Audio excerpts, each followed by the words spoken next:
What's up, guys? So today I'm showing you how to install subwoofers in a BMW with this wire harness. This wire harness is from Technic PNP. They set this up for me to do a video on. So this, for my car, it ran me about $85. And what you get is the factory wire harness. So this end is gonna plug into the car adapter, and then this one's going into the factory end. Then you have these two wires over here. So it's already set up to be used for everything that's gonna be factory. The only thing that isn't gonna be factory is amp I'm putting in. So to leave everything factory so you don't have to cut any wires, you take this converter, you plug it in here.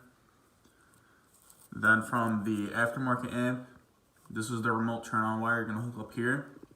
And then these are the RCA cables. You're gonna plug them into here. And then you have your ground and your positive. And that's the only thing you have to do. If you wanted the subwoofer that's underneath the seat hooked up to the aftermarket amp, you have to splice some wires into this harness.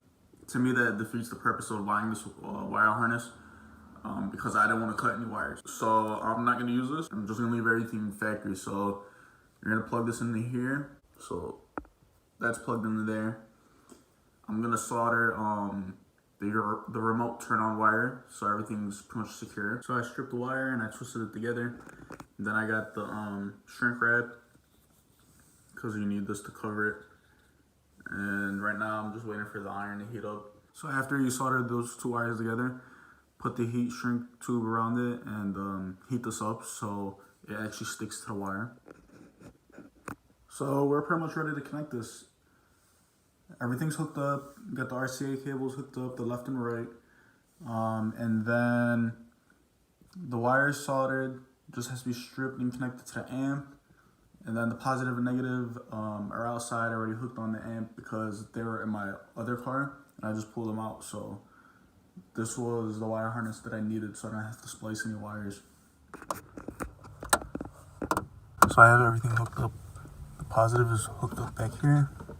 And then the negative, I ran the positive underneath here. I forgot to run the negative underneath. And then the amp sits right there. Here's the factory one that I'm about to put this wire harness into. So let me show you how to do this. So I was just sitting here fighting with this. It connects right here. And you have to hold this down and like slide it all the way. You'll see the little hooks that come around here, and that's pretty much about it. So this part right here, it's going into this adapter right here. We got everything there connected. Remote wire has to be connected to the amp, and then the RCA cables.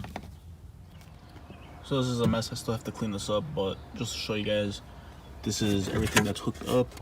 So this is the wire harness, goes into the factory amp, and then you connect the plug to the wire harness that you bought, the converter,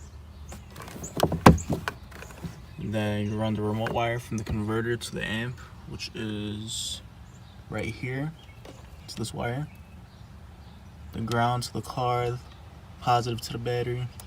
These are the speaker wires, positive and negative. Connect those to the back of the subs, which are plugged in the back. And that's it, you're pretty much done. So just clean up the wires. I still gotta clean mine up, and I can shorten these because I don't need all this. And the amp will stay on until the doors are locked and all that. It turned off now, but yeah, so don't get worried if you see the light on.